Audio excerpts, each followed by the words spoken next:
hapa, kwanza kabisa tukawa tumeona kwamba haitapendeza. Tumekuja wajumbe wa kamati tendaji mkoani Njombe tukitambua kwamba tuna mshindi aliyeshinda kitaifa kwa maana ya mkulima bora, anatokea katika serikali za mitaa ambazo sisi ndio wasimamizi, sisi ndio tunao wasimamia, akiwa yeye ni mwalimu pia. Huyu ni mwalimu wa shule gani? Shule ya msingi Igosi. Kwa hiyo kwa nini tumekuja hapa? Lengo kubwa ni kwamba kwanza tujifunze kwamba kumbe unaweza kawa ni mtumishi pia ukafanya mapinduzi makubwa katika masuala ya kiuchumi, na pia umeonyesha mfano mzuri kwa vijana wengine. Ndio maana pale unaona kuna vijana kutoka Zanzibar wanawakilisha, watatoka na maana vijana ni taifa la kesho. Kwa vijana wengine wako hapa, nafikiri watajifunza jambo fulani kutoka kwako. Ni kijana mdogo lakini umethubutu. Taarifa kubwa zetu haipata kwako katika maelezo, lakini tumekuja viongozi wako hapa tunaowakilisha mikoa yote, tunaowakilisha halmashauri 184. Kwa hiyo hawa ndio wajumbe ambao wanaongoza ALAT. Nafikiri maana ALAT tunaifahamu. Kwa hiyo tumekuja hapa leo kwanza tujifunze, pia tukupongeze, tukutie moyo kwamba unatakiwa uendelee na hii iwe chachu kwa vijana wengine wote ambao wapo mkoani Njombe na pengine wapo na maeneo mengine, kwamba juhudi zinazaa. Juhudi inawezekana kwa kila mtu, kwa kila mmoja. Sio kwamba ukiwa ni mtumishi tu basi wewe uangalie mshahara. Pia ongeza juhudi ili uweze kuongeza tija katika familia yako na katika maisha yako. Hatimaye na si uchumi unapanda kwa kupitia mazao, kwa kupitia jitihada hizi ambao vijana mnafanya. Kwa hiyo tumekuja hapa pia kwa sababu sisi pia ni wasimamizi wa asilimia ile 10%, sio? Ambazo zinatolewa katika halmashauri zetu. Kwamba kwa kupitia wewe tunaweza pia tukahamasisha vijana wakajiunga kwenye vikundi wakapata 10%, wakafanya miradi mikubwa kama hii.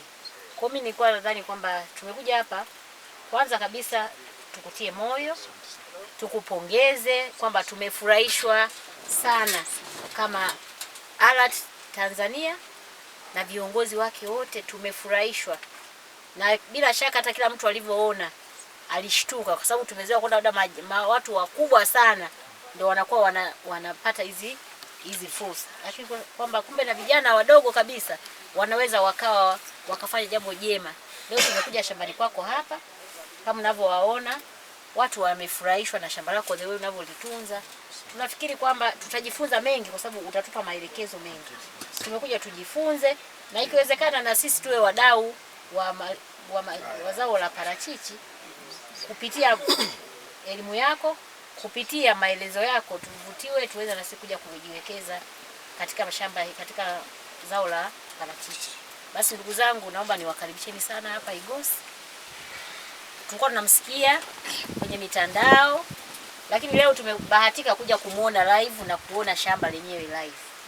So kwa nasema kwa WhatsApp tunakuja live. So AI ni live. Kwa hiyo mimi nafikiri tuchukue fursa hizi pia hata sisi kujifunza, tuone tunaweza kufanyaje. Hakuna kilimo, hakuna biashara, hakuna jambo lote la umbali. Unaweza tu kufanya hata ukiwa Dar es Salaam, ukawa Itilima, ukawa wapi, ukafanya vizuri. Kwa hiyo tuchukue fursa hii kwamba tuwashukuru mmetupokea vizuri. Tuko tayari kusikiliza. Kwa ngazi ya wilaya akaenda kwenye mashindano ya kimkoa akawa mkulima bora. Baada ya hapo akaingia kwenye mashindano ya kanda akawa mkulima bora. Baadaye akafika ngazi ya taifa na kuibuka mkulima bora kitaifa kwa upande wa zao la parachichi. Kwa hiyo nitamkaribisha aweze kutupa maelezo mazuri zaidi yeye mwenyewe namna gani anafanya shughuli zake hapa shambani, ili tuweze kuwa na uwanda mpana sana wa uelewa. Karibuni sana. Karibuni. Salimu kwa jina la Jamhuri ya Muungano wa Tanzania. Asanteni sana. Kwanza ninayo heshima kubwa na ninajiona nina deni kubwa, ni nyonge sana kusimama mbele yenu nyinyi viongozi wangu. Kwanza shikamoni. Karibuni sana kwenye hili shamba letu, tutajifunza, tutapata maarifa mbalimbali kutoka kutoka Bwana Mwidisi Green Garden. Kilimo cha parachichi nilianza kuhamasisha kwa ndugu na jamaa kama MC, kutafuta ajira ya kipato. Kwa hiyo nikawa nahamasisha wananchi kwanza walime parachichi, nilikuwa kwenye sherehe mbalimbali na kufanya harambee kwa ajili ya kununua miche, labda kama kuna ubatizo, kuna kipaimara. Nimefanya vipaimara hivyo zaidi ya 15. Lakini baadaye watu wakawa wananiambia, "Kwa nini unahimiza watu walime parachichi, wewe haulimi?" Namshukuru Mungu, nilipofika 2015-20 nikaanzisha mashamba darasa. Na hapa tuko miongoni mwa mashamba, sehemu ya mashamba darasa. Kwa unapozungumzia Mwidisi Green Garden ni zao la Chama cha Mapinduzi. Lazima tujivunie. Hili ni zao la Chama cha Mapinduzi kwa sababu mimi natekeleza ilani ya Chama cha Mapinduzi. Tuna kauli mbiu tunasema tunaweka itifaki pembeni, tunakutana shambani. Ndivyo vijana tunavyosema wa Njombe. Lakini natamani kidogo nielezee vitu mbalimbali ambavyo vipo hapa mezani kwa ajili ya faida ya ambao mmekuja, lakini nashukuru sana serikali ya Mama Samia Suluhu Hassan inatambua sana mchango wa vijana. Ukiangalia hapa naona vijana wengi wa nchi wangu wapo hapa. Kwa hiyo mimi najivunia kazi aliyofanya Mama Samia. Hata juzi nilipokuwa nachukua tuzo kwa kweli nilifurahi, lakini kwanza ninapoisimama niliona miguu imekosa nguvu. Kwamba leo mimi naenda kusalimiana na Mama Samia Suluhu, kwangu nilipata ujasiri.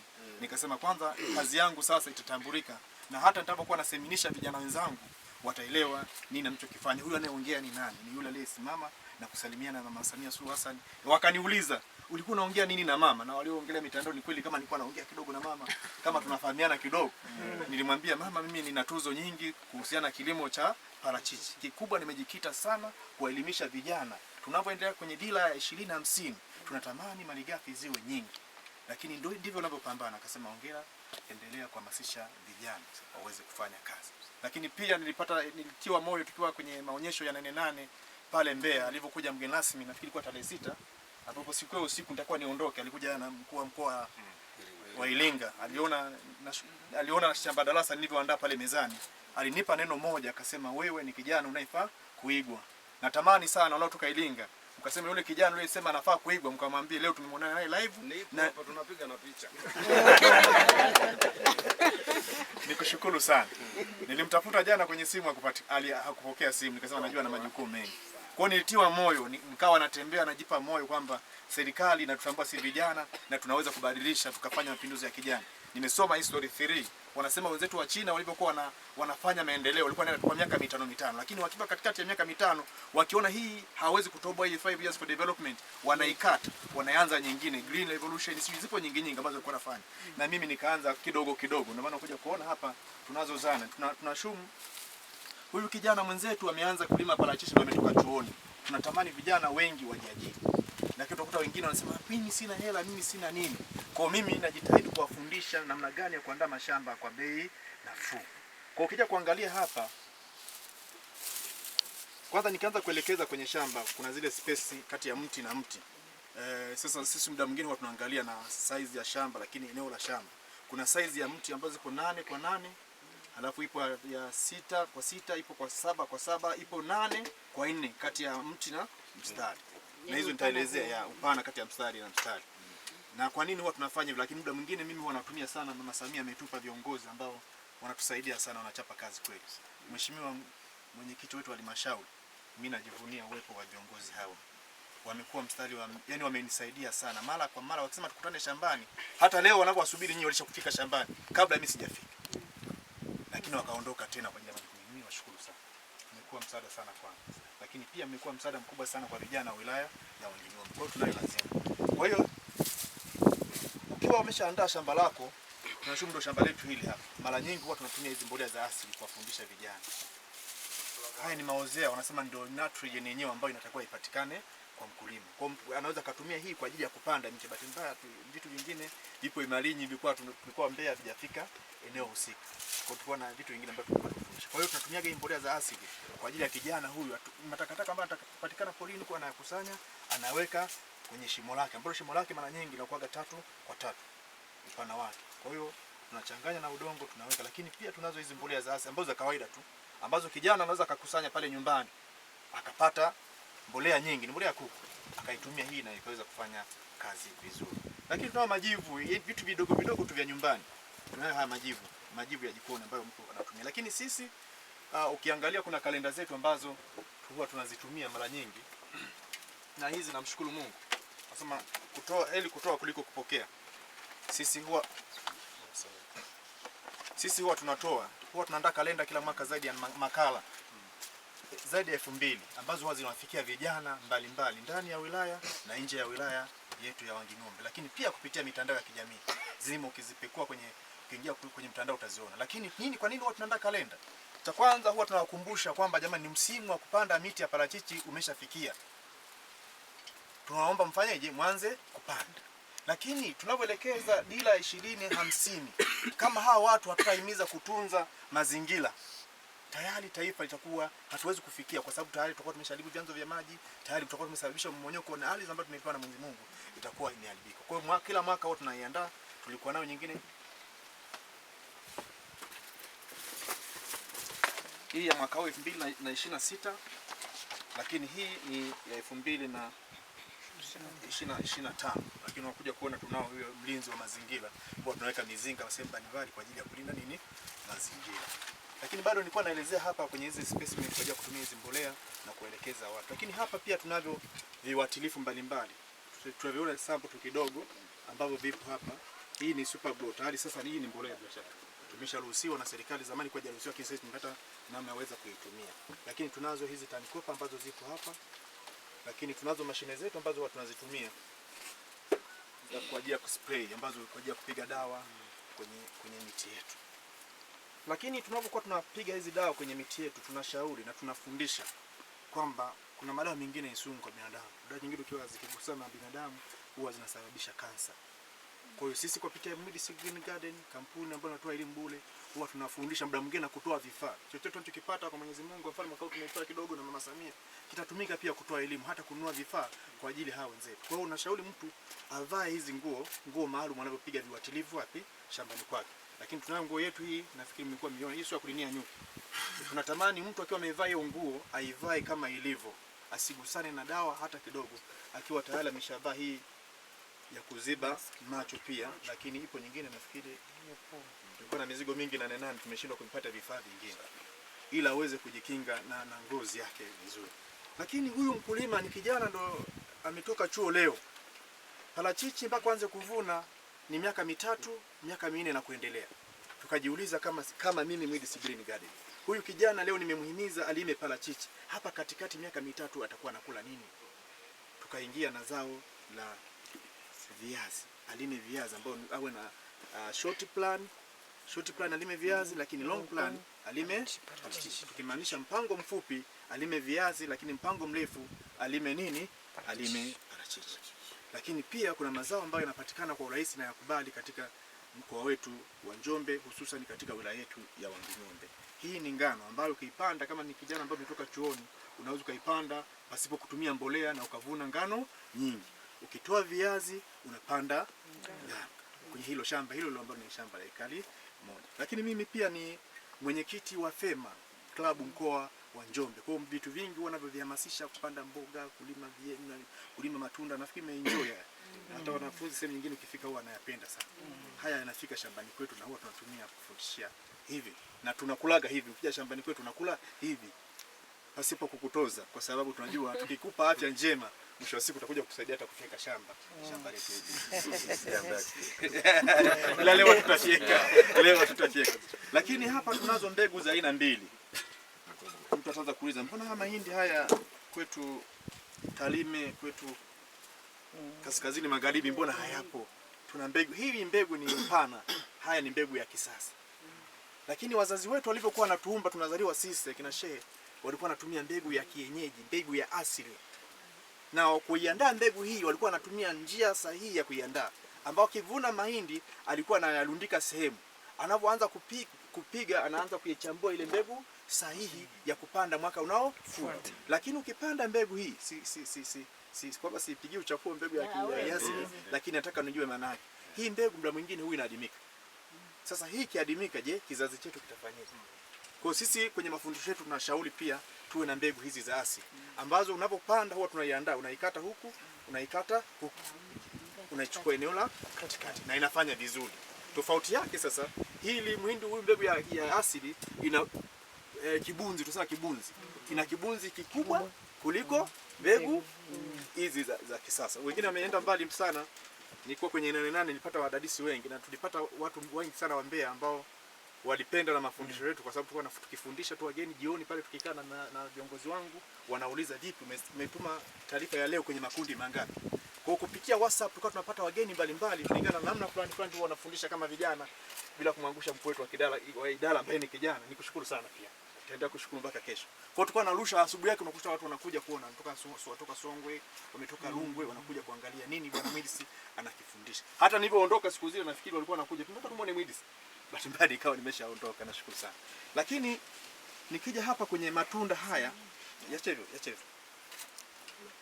Mimi ni mtafiti na ni mbunifu tofauti na watu wengine, lakini tunafikiri tunafanana wote, kila mtu anakuwa na ubunifu wa aina fulani.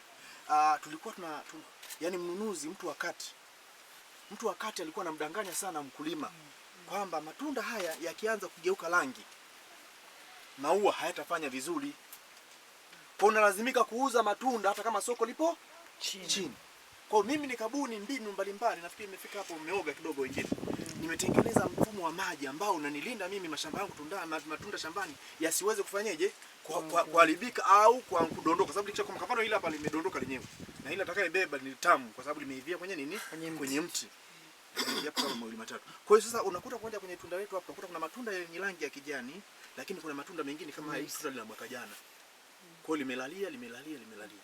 Sasa tukiuza matunda yote, na bahati nzuri wanasema mkoa wetu wa Njombe ni tuna udumavu. Lakini sisi sio wadumavu, ni nature tu sisi ni wafupi.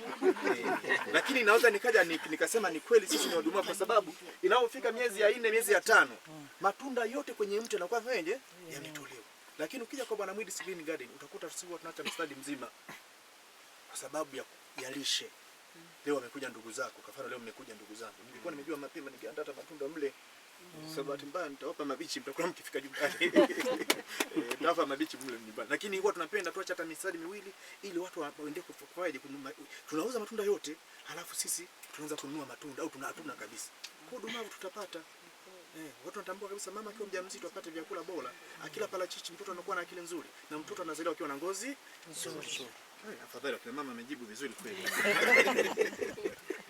Kwa hiyo hapa pia tunayo hii inaitwa ni ya kawaida ya kienyeji. Hii bado changa, bado inakuwa. Hii inaitwa X School. Tumechuma sana, kuna kamti ketu hapo chini naonyesha baadaye, inaitwa X School. Hii kwa soko la ndani tunda moja linauzwa 1500 mpaka shilingi 1000. Hili bado lilikuwa linakuwa. Sasa bahati nzuri yale makubwa yale sasa tunachuma siku zile, nikasema tuna wageni wengi tuache mengine. Sasa tuende nayo ndo kilele cha sikukuu ya kulima. Tukachuma hiyo makubwa tukaondokana. Kwa hiyo tubahatisha bado madogo madogo ambayo bado yananenepa mpaka inafika mwezi wa 12 yanakuwa makubwa sana. Lakini mimi ni mtafiti. Namshukuru Mungu ni mtafiti alafu ni mbishi. Na ukiona wewe ni rafiki yangu jue kweli utapata tabu sana kwa sababu sio kila kitu nitakubali unachonielekeza. Ili tunda tulinunua kwenye mtandao. Tulinunua kikonyo chake ambacho kinaitwa pini, tunda yenyewe ndio Pinkaton. Na nafikiri kwa mkoa wa Njombe hata nyanda za juu kusini nalo peke yangu. Lakini kabla sijanunua nilishirikishana kwanza na viongozi wangu wa ngazi ya kata. Akasema hii ni kubwa mno. Ngoja niwashirikishe viongozi wangu wa ngazi ya wilaya. Wakasema bwana hicho kikonyo kizalisha. Waliniuliza kwanza unajua taratibu wa kuingiza mbegu mpya nchi? Nikasema bwana najua kidogo lakini mkinielekeze la kwanza nzuri zaidi. Kwa hiyo wakanielekeza kwamba nianze kulizalisha lakini nisisambaze kile kikonyo kwa watu ili tuweze kuitambua kwanza kwenye soko ikoje, lakini ladha yake ipoje, wingi wa mafuta upoje. Kwa hiyo niwashukuru sana viongozi wangu na nimetii. Na kile kikonyo nakilinda kwa udi na uvumbe. Lakini shamba letu sisi umetoa nchi gani? South Africa. Hujamaliza matokeo kwamba kipoje sasa kwa sababu tulikuwa na ugeni mwingi nafikiri tulishapanga kisha maliza na nene. Tulitaka twende kabla ya 8 lakini kwa sababu ya hiyo wamesema twende nafikiri kati ya mwezi wa 9 mtaiza mwanzoni tutanipeleka kiwandani. Lakini wale walikuja pale walivyosikia tunda Pinkaton walikuja pale kiwandani kwenye banda letu la maonyesho wakachukua baadhi ya matunda lakini bado hawajatupa majibu. Na bahati nzuri ile simu ilidondosha. Umetoa miche mingapi kwenye? Naam. Miche mingapi? Yaani una miche mingapi? Tuna miti 25. Okay. 25. Na inafanya vizuri, matunda ni mengi kabisa. Ukitoa faida yake hilo la kawaida na hili kuna tofauti gani? Ile hapa na hili la kawaida si ndio ile hapa? Hili. La kienyeji. Ile kubwa yale. Yaani kuna hapa kuna hasi Kienyeji na hii mpya South Africa. mpya ya South Africa. Nataka hiyo tofauti. Kwa nini? Tofauti yake hii inazaa sana. Na faida yake kwenye soko? Kwenye soko ndio tupo kwenye tafiti. Kwa ningekuwa sifanyi utafiti, ningekuwa nachanganya na aina hii yanalingana. Sasa ukichanganya naweza nikala hasara. Kumbe hili thamani yake ipo juu zaidi. Kwa sababu kuna ndugu zangu fulani wanasema bwana, nikiwa ukiangalia kazi zangu na kufanya kwenye mitandao bwana, leo nimenunua tunda moja shilingi 6500 Uingereza. Asi kazana sana. Mtu anakuambia kazana sana. Kwa hata hili sasa usichanganye huko. Tulifanyia kwanza nini? Utafiti. Nashukuru sana. Asante sana. Lakini kama alivyouliza maswali mengine ni mazuri, tunashukuru. Hili ni la kienyeji. Ni soko la ndani lakini pia linafanya vizuri sana. Lakini sasa mtu alikuwa anaangalia hiki nini? Sisi tunasema hii inaitwa alizeti poli. Inaitwa alizeti poli. Ndio tofauti ya mashamba bwana Mwindi, si kama mashamba ya darasa na mashamba mengine. Hii alizeti poli tunachokifanya huwa tunazungusha shambani. Kwa nini tunazungusha shambani? Na mimi huwa nafanya kitu chochote ambacho kina faida zaidi ya 5 au zaidi ya 3 au 4. Hii alizeti poli faida yake ya kwanza, haya majani yake ule mtu kisha kuwa huwa tunayakata tunayaweka kwenye nini? Parachichi. Kwenye parachichi chini. Yakioza hii ni mbolea nzuri sana. Na ni nzito, ni mbolea nzuri sana. Lakini kubwa kuliko yote, kwa mara ya kwanza tulichukua kwa ajili ya kuvuta nyuki. Hapa ikifika saa 5, saa 6, saa 7, saa 8 utaanza kusikia sauti za nyuki. Nyuki wanakuwa wengi kwa sababu wanafuata hii harufu ya nini? Ya hii ua. Ndio wanakuja kufanya uchafushaji kwenye matunda yetu. Ndio maana wanakuja kuona shamba letu linafanya vizuri zaidi. Lakini upandaji wake upo wa namna, zipo aina kuu mbili. Na pia nyingine ni kwa ajili ya kuzuia mmomonyoko. Hii kazi yako ukishapanda kuzunguka shamba na maana unazuia nini? Mmomonyoko. Ndio ile nilikuwa nasema sisi tunacheza na dila ya taifa. Si hatupo nyuma na ile nini? Tunacheza na dila ya taifa. Lakini pia tulienda mbali sana, tulikuwa kwenye maonyesho ya nani, kuna mtu anasema inawezekana hii alisema hii bwana nyingine hii hapa kuna mtu alikuwa anaangalia kwenye mtandao amesema labda mtu anakuwa na viwashawasha kwenye ngozi. Ukiifikicha unaipaka ni dawa pia. Kwa sisi kila kitu tunachokifanya kinakuwa kina zaidi ya faida moja au hii inatoa mafuta. Na kiatilifu pia. Kiatilifu pia ukitwanga hilo unaweza kutumia kuoa. Nashukuru sana. Nashukuru sana. Nashukuru sana. Kumbe mapanda na wewe. Kwa hiyo nashukuru sana. Kama paleto, inafanya kama paleto. Kama paleto. Okay, nashukuru sana. Barikiwe sana. Hii niulize anatoa mafuta. Mafuta hapana, ni wewe tu. Haina mafuta. Nashukuru. Ubarikiwe sana. Nachukua tunda linakuwa na inakuwa na fungus. Inakuwa na fungus. Kwa hili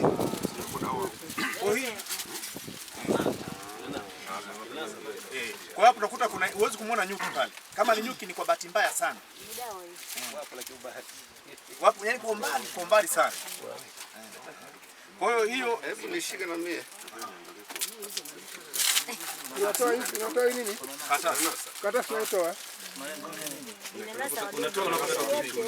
Usitoe. Ndio maana unakuta umenasa pale. Yeni. Kwa inaacha. Nieleze hii hapa afu nije nieleze faida yake. Ndio maana ukifika shambani kwangu kuna baadhi ya sehemu utakuta kuna viota hata vya ndege. Vipo humu ndani. Sasa kazi ya hii inaua mdudu ambaye ni mharibifu. Sasa unapokuwa unapiga dawa, kwa sababu mwingine unasawa kwa mfano labda kwa mfano leo huko ilikuwa ni siku ya kupiga dawa kwenye mikorosho yako. Unatuma vijana wakapiga dawa kwenye nini? Kwenye mikorosho. Wanapiga mpaka saa 8. Lakini kanuni za upigaji wa dawa wataalamu wanasema tupige kuanzia asubuhi mwisho saa 4 au saa 5. Jua likitoka. Ina maana kwa nini muda huo? Muda huo nyuki muda mwingine anakuwa bado yupo kwenye mzinga, hajatoka. Kwa unapopiga dawa kuanzia saa 5 na kuendelea, unaua nyuki. Ndio maana unakuta nyuki wanafanyaje? Wanakimbia. Lakini mimi shamba langu ni rafiki kwa ndege mbalimbali. Kwa sababu mwingine unakuta nyuki amefika hapa ametua. Nikaona ametua anasema safi. Anakuja anamwambia tunaweka mzinga, wanaingia, tunaenda kuweka sehemu ambayo tunataka kuhifadhi mzinga. Lakini pia kwenye shamba langu utakuta kuna sehemu nyingine kuna baibui. Na hapa ningeuliza mtu mwingine vipi ukiamka asubuhi kwenye shamba lako naona kuna buibui unafanyaje? Anasema anamuua au unatoa ule utando. Kazi ya ule utando kwenye shamba darasa ambapo tunafundisha sisi ile kwetu ni tunasema ni tija, faida. Yenyewe anafanya kazi ya kushika inzi. Shika inzi. Lakini pia utakuta kuna siku nyingine tulikuwa tunatembea hapo na watu walitembea shambani kwangu walikuwa watu 6 hivi. Uzani nimemwona kinyonga. Tunamuua. Nikaumia sana. Kinyonga kazi yake naye ana ulimi mrefu. Kwa hiyo akiona inzi lakini naye kwenye inzi nyuki ang'atu amshiki. Ila inzi nafanyaje? Ndio anashika. Kwa faida yake nafikiri ndio hiyo. Na kiota cha ndege? Ndege kwangu hisi ni bustani, ni darasa. Ninaposikia ndege wanaimba. Inakuwa ni nzuri maana shamba lako lipo vizuri ndio gani. Mimi nataka zuri ya shamba liwe limehudumiwa. Ndio. Kwa maana limepaliliwa vizuri, limefanywa pruning vizuri. Upatikanaji wa nguvu kazi ya kufanya hii shughuli katika mkoa wa Mbeya ukoje? Katika mkoa wa Njombe ukoje upatikanaji wa wafanyakazi? Kwa sababu unaweza ukafanya nguvu kubwa lakini sasa muda ule wa palizi, muda wa pruning ukawa unakosa watu wa kufanya. Nikushukuru sana kwa swali zuri. Na nafikiri hapa nilikuwa nimeweka vitu hivi. Tunapoenda kwenye dira 2050 hivi kwa mtu mwingine atashangaa na hata shambani kwa sababu mbona shamba lina nyasi? Nafikiri nianzie hapa. Ili shamba mbona lina nyasi? Kwa nini shamba lina nyasi halafu wanasema ni shamba la mkulima bora? Shamba hili limekaa kwenye mtelemko. Waswahili wanasema slope.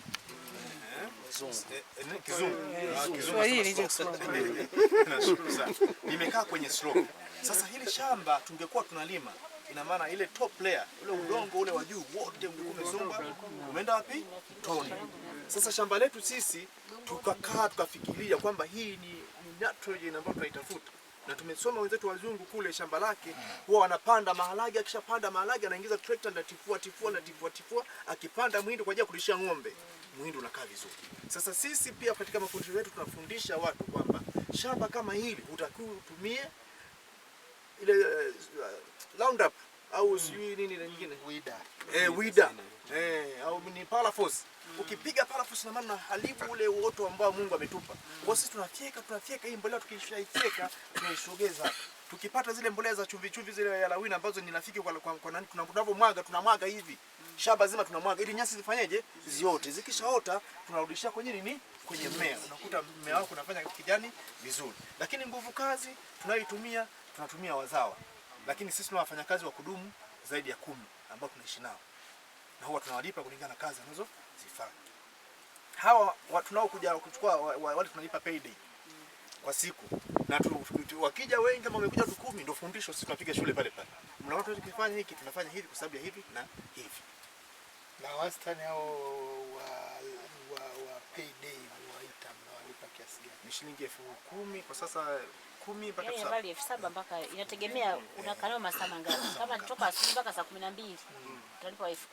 Ili kama ni masaa 9 na wastani kwa hekari moja watu wa leba malipo ya siku wanaweza kama watu wangapi wakamaliza hekari moja? Sasa kwenye hilo kwa kama shamba langu ukisema mtu mlipe kwa siku na wewe unabidi ushinde pale ufanye kazi. Sasa ukiwa wewe pale shambani watu wanafanya legelege. Kazi ambayo ilikuwa kufanya siku moja wanaweza kufanya siku ngapi? Siku 3. Sasa sisi watu tunafanya nini? Tunawapa wao shamba lishingapi ngapi tunafanya kwa shilingi ngapi. Wakishapanga bei ina maana wao wataongeza speed. Kwa ukishinda nao wewe ina maana uwe sharp kufanya kazi. Sasa wewe ukiwa legelege na wenyewe watafanya kazi legelege. Average kwa ekari moja wanafanya kufyeka ni 1,100,000 mpaka 60,000. Na kwa mwaka unalifyeka mara ngapi? Kwa mwaka tunalifyeka zaidi ya mara 5. Mara 5. Kwa ekari moja ni 500 kwa ajili ya kuhudumia. Okay. Ila sasa hii nyingine zinaongezeka kwa sababu inapofika mwezi wa 6 mashamba mengine ambayo tumwagilie. Hawezi nyasi haziwezi kuota. Leo hizi nyasi nikizifyeka leo, kesho unakuta zimefanyaje? Zimeota. Tunazunguka kwa shamba hili mwaka jana. Hizi eka 3 kwa mwaka jana shamba tu ile peke yake ilitupa zaidi ya milioni 40, milioni 50. Lakini kwa jumla mashamba yote tunao tunaweka 20 ambazo zilitupa milioni 147. Lakini tunalo shamba moja ambalo tumeliandaa kwa ajili ya shamba darasa ambazo ni eka 5 ambazo zipo sehemu moja. Achana hizi eka 3 ambazo zipo sehemu moja. Kwa ile shamba tutapanda migomba, tutakuwa na bwawa la samaki, tutakuwa na kalanga poli. Tunatamani ile shamba mtu yani kama tulivyokuja leo, wengine wanakaa kule, wengine wanakaa kule, iwe ni kivutio sehemu ya kutulia. Mafanikio tuliyopata kikubwa kwetu kama Mwidis Green Garden ni kutoa elimu kwa wananchi wa wilaya ya Wanging'ombe na nje ya wilaya ya Wanging'ombe. Tunaamini ni nini? Imani yetu au falsafa yetu ni nini? Tukimwezesha huyu kijana akawa na pesa katika jamii yetu, kutakuwa kuna mambo maovu. Lakini chukua picha wewe mwenyewe, kwenye ukoo wenu mpo watu 7, wewe tu mwenye hela, lazima utakuwa mzigo kwenye nini? Kwenye jamii. Kwa sisi tunaanza kumfundisha huyu mtu ili tupunguze wale dependent. Asante sana. Jambo jingine. Naam. Haya uvunaji wake unakuwaje? Yaani tayari yako mengi. Kwa hiyo kila siku watu wanapita wanaokota, au unavizia muda fulani alafu mnapita mnachuma, unafanyaje? Haya uchumaji wake ni kama duka la nguo. Sisi mteja anakuja kufanya oda. Akija kufanya oda tunamwambia alete wachumaji. Achume kwenye mti tunda analofanyaje? Analotaka. Kwa nini tunasema achume tunda analotaka au sisi tusichume tukapeleka moja kwa moja labda sehemu ambayo kwenye center anayokusanyia? Atachambua, akichambua ambayo yeye hayataki, tutapeleka wapi? Kwa sisi tunamruhusu na tunalazimisha ingize kwanza hela kwenye akaunti yetu, alafu aanze kuchuma aone matunda ambayo nini anayataka yeye.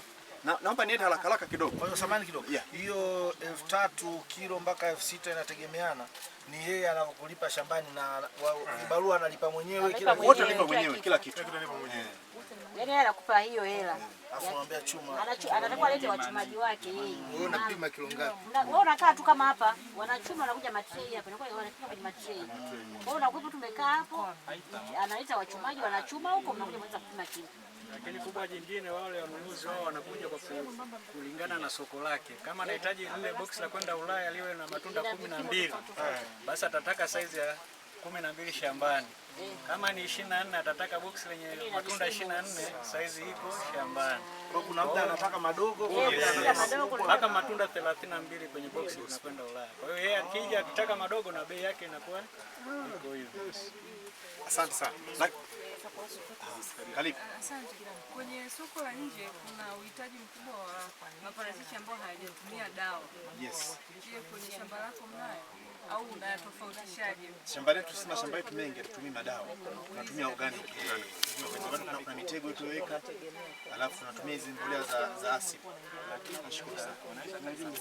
Lakini pia nafikiri pale tumeona kitu ambacho kinaonyesha ubunifu. Hii sio ngazi ya kuwekea balbu ndani au ya kupandia. Hii ni ngazi ya kuchumia matunda. Lakini pia umekuja kuona matunda yetu sisi hayajapanda sana juu. Tunatumia hiyo kushape. Tunakata kadogo fulani kanaitwa sindano.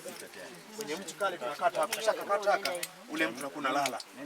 Naomba nikuulize swali moja. Wewe haya matunda ya parachichi unafanyia grading kwamba labda kama mtu anaweza kaja akachuma, lakini kumbe anatakiwa apeleke labda baada ya wiki 2, wiki 3. Wewe una sort out hapa au yote haya anavochuma yanakuwa yote yani hapo grade sawa? Unaongelea kwenye upande kwenye kuiva. Yaani mtu anaweza kachuma akakata anapeleka kule nje ya nchi akaharibika.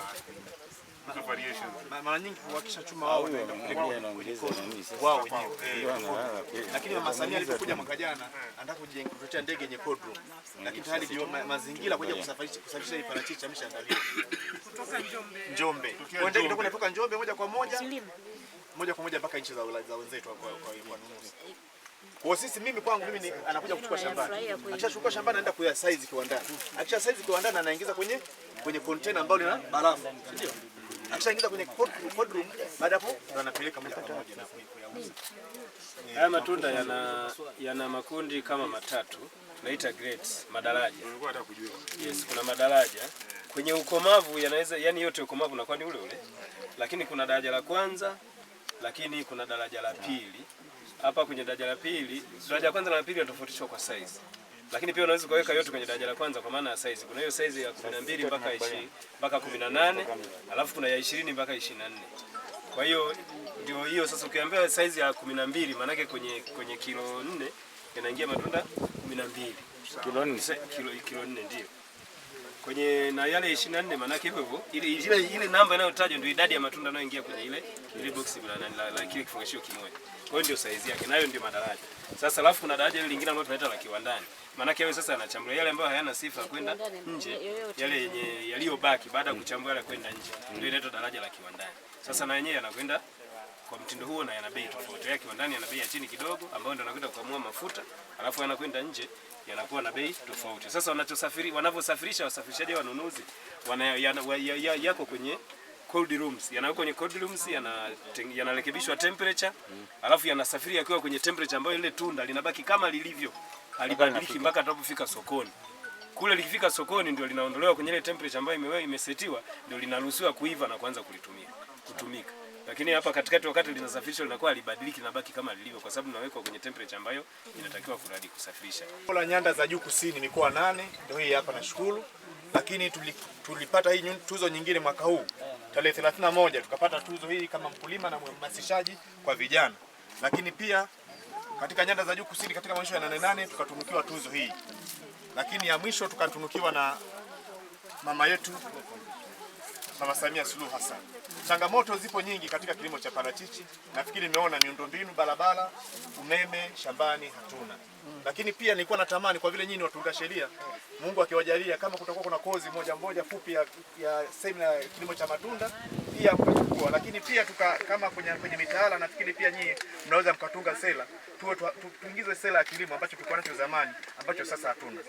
Natamani kwa sababu mimi kila mwaka wanafunzi wangu huwa nawaelimisha kila mwanafunzi apande mti mmoja. Kwa hiyo kila mwaka napanda mti mmoja. Lakini pamoja na hayo yote tulikuwa naongea pia huwa nahamasisha na nimepanda kwenye taasisi. Nikianza kwenye kituo cha afya mwaka huu nimepeleka pale miche, nimepanda miti, lakini sekondari nimepanda miti, lakini shule ya msingi pia nimepanda miti. Kwa hiyo mara nyingi natumia kwenye majukwaa mbalimbali kuhamasisha na kutoa faida nzuri kulingana na parachichi. Nashukuru sana, nipo tayari kusikiliza maelekezo yenu. Mwenyekiti wa ALAT na viongozi wote tulioongozana, lakini pamoja na timu ya viongozi na mkulima wetu bora wa hapa. Mimi naitwa Mwidisi. Naam. Wa hapa Mwidisi. Mwidisi bin gani? Kwanza mimi binafsi nikupe pongezi kubwa sana. Wewe kama mtumishi wa umma, lakini pia unachukua nafasi yako sio tu kujiongezea mapato kiuchumi, lakini pia kutoa elimu. Yaani unatengeneza vijana waweze kujiajiri.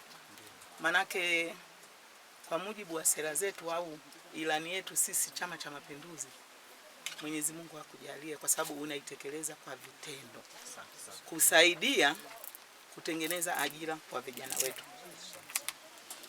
Lakini pili, mimi binafsi hapa nimejifunza vitu vingi sana. Mimi natoka Morogoro vijijini. Kule tunalima iliki, tunalima karafuu, tuna korosho kidogo, lakini nimeona kuna kitu kikubwa sana.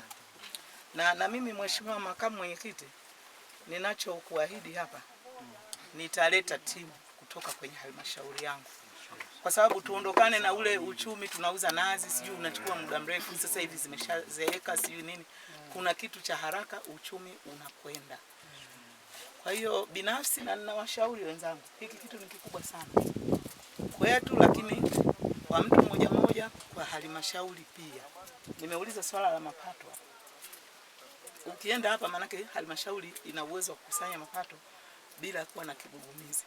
Swali langu tu, je, hamjawa na mpango wowote? Kwa sababu serikali sasa hivi ina mpango wa kufanya mazao yetu yaende kwenye kuuzwa kwa mfumo wa stakabadhi za ghala. Je, na ninyi mmejipangaje kwa hili? Yaani hilo mimi ni swali na waachia. Serikali ndio kipaumbele chake kwa sasa, mfumo wa stakabadhi za ghala. Kwa hiyo na ninyi wenzetu, hebu mjipange kwenda huko kwa sababu ina manufaa mengi sana. Baada ya pale mimi niwashukuru sana. Asanteni sana kwa kunisikiliza. Asante. Sasa tuendelee na kikao, naomba mturuhusu tuende. Lakini tumefaidika, nafikiri mmechukua business card na nimechukua kadi za mawasiliano ya kijana. Kwa sababu ni kijana wetu, nafikiri tutaendelea kumtumia.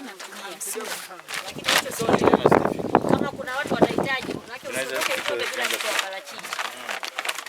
Usiotoke Njombe bila mche wa parachichi. Hata miwili au mitatu uende nao nyumbani kwako. Unahitaji kama hata 10. Utasema wewe, ndio nataka nimwagize kama kuna watu wanahitaji oda, basi wajiorodheshe ili waweze kumwambia nani alete wataondoka kesho. Wengine leo jioni basi tutanania watu wanaohitaji wajiorodheshe idadi ya miti, waambie bei ni shilingi ngapi ili iletwe kule watu walipo hotelini pale Hillside. Hapo Hillside.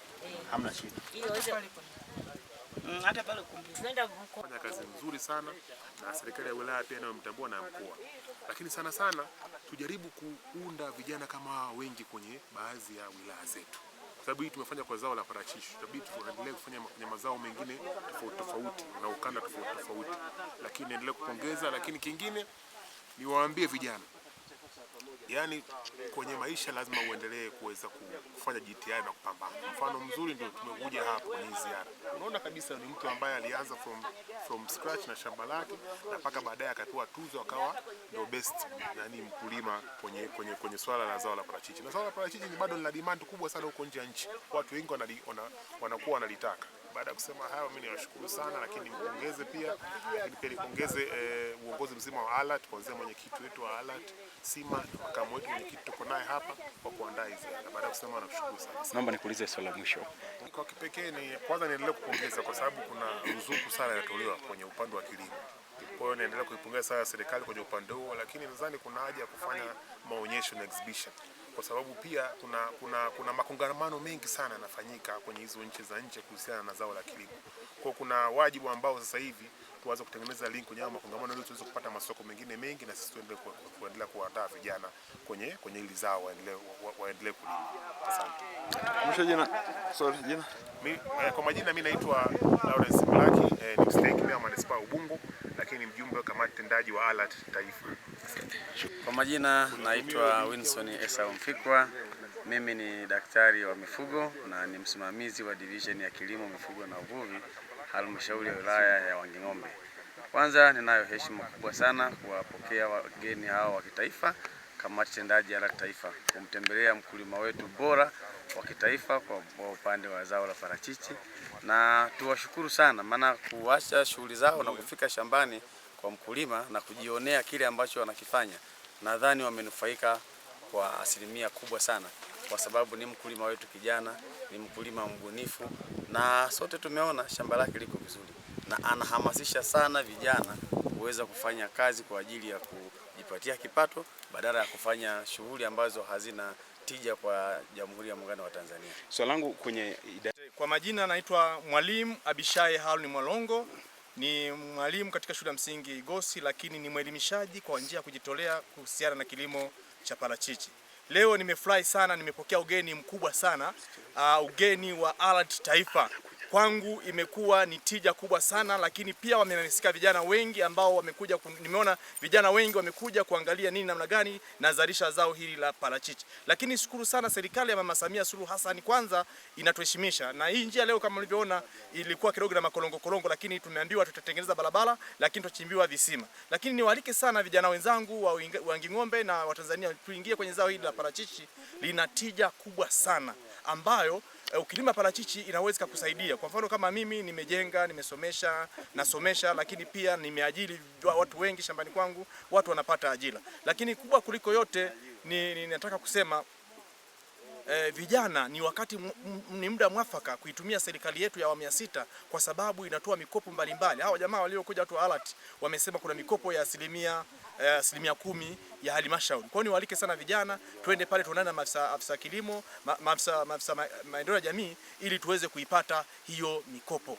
Kwa kiasi gani zao hili limebadili maisha ya vijana wengi wa Njombe? Kumbuka kwamba vijana wengi hawana mtaji, lakini waliamua kuanzia huku na sasa wako mbali. Lakini wito wako serikali ifanye nini ili kuwa na soko la uhakika? Okay, lakini kubwa zaidi ya yote nafikiri tumeona kwa Njombe tumeona vitu vingi sana ambavyo mtu akifika Njombe anashangaa. Parachichi limeinua uchumi wa vijana, unakuta kijana V8 kama V8 mtu anaweka miche ya parachichi. Kwa hiyo tunaamini kabisa uchumi wa Njombe umepanda, lakini tumeona watu wamejenga nyumba nzuri za kifahari kupitia kilimo cha parachichi. Lakini tunaona vijana wa Njombe wanasomesha shule za gharama. Juzi nilikuwa na kijana mmoja anasema mtoto wake anamsomesha ada milioni 3. Ni kijana mdogo anasomesha kwa ada milioni 3. Lakini wito wangu kwa serikali ihakikishe inatusaidia sisi wakulima kuhakikisha tunapouza matunda yawe na ukomavu ule ambao unatakiwa. Tunao mabwana shamba ambapo wengi, tuombe tushirikiane vizuri na mabwana shamba ili kuhakikisha matunda yetu tunauza yaliyokomaa vizuri ili tuweze kupata tija.